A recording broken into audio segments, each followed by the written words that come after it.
एक शब्द सोचो ज्યાં સરિતા નીકળે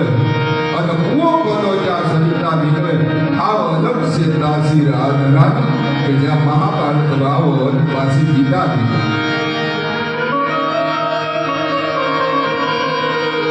હજી કામ નરકે છે લક્ષ્મણની રેખા જ્યાંથી રાવણો પણ ગીતા નીકળે અને જનક દેવા આવીને હળ આપે તો આજ પણ સીતા નીકળે ઈ ધર્મ ધુરાની ધરતી કરીને ભાવ ભાષા ભર આયા તો માતા સંગ્રામે સડતી એના બેટા છેલ્લે ભગવાન મહાદેવ શિવજીની વંદના કરી